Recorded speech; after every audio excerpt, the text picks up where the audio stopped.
പീരുമേട് തോട്ടാപുരയിലെ ജനവാസ മേഖലയിൽ കഴിഞ്ഞ ഒരു മാസമായി ഭീതി പരത്തുന്ന കാട്ടുപോത്തിനെ ഉൾക്കാട്ടിലേക്ക് തുരത്താൻ നടപടി തുടങ്ങി. വിഷയത്തിൽ അടിയന്തരമായി ഇടപെടാൻ RRT ടീമിന് കോട്ടയം DFO പ്രഫുൽ അഗർവാൾ നിർദ്ദേശം നൽകി. ഇതിന്റെ ഭാഗമായി കാട്ടുപോത്തിന്റെ വഴി തടസ്സപ്പെടാതിരിക്കാൻ പ്രദേശത്ത് സ്ഥാപിച്ചിരുന്ന സൗരോർജ്ജ വേലി അഴിച്ചുമാറ്റി. വിഷയത്തിൽ അടിയന്തരമായി ഇടപെടാൻ RRT ടീമിന് കോട്ടയം DFO പ്രഫുൽ അഗർവാൾ നിർദ്ദേശം നൽകി. ഇതിന്റെ ഭാഗമായി കാട്ടുപോത്തിന്റെ വഴി തടസ്സപ്പെടാതിരിക്കുവാൻ പ്രദേശത്ത് സ്ഥാപിച്ചിരുന്ന സൗരോർജ്ജ വേലി അഴിച്ചു മാറ്റിയിട്ടുണ്ട്. മുറിഞ്ഞപുഴ വനംവകുപ്പ് ഉദ്യോഗസ്ഥരും RRT ടീം അംഗങ്ങളും നാട്ടുകാരുടെ സഹായത്തോടെ കാട്ടുപോത്തിനെ കണ്ടെത്താനുള്ള തെരച്ചിൽ ഊർജിതമാക്കി.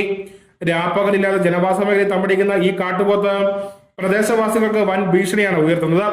ചാറ്റൽ മഴയും കനത്ത മഞ്ഞുമുള്ള സമയങ്ങളിൽ കാട്ടിൽ മറഞ്ഞു നിൽക്കുന്നതിനാൽ ഇതിനെ തിരിച്ചറിയാനും പ്രയാസമാണ്. കാൽനട യാത്രക്കാരും ഇരുചക്ര വാഹനത്തിൽ എത്തുന്നവരും ഓട്ടോ ഡ്രൈവർമാരുമെല്ലാം തലനാരിഴക്കാണ് പലപ്പോഴും ഇതിന്റെ അക്രമത്തിൽ നിന്ന് രക്ഷപ്പെടാറുള്ളത്. സംഭവത്തെ തുടർന്ന് പീരുമേട് MLA സിറിയക് തോമസ് സ്ഥലം സന്ദർശിച്ചിരുന്നു. തുടർന്ന് ആവശ്യമായ നടപടി സ്വീകരിക്കുവാൻ വനം വകുപ്പ് ഉദ്യോഗസ്ഥർക്ക് നിർദ്ദേശവും നൽകി. News bureau Kattappana.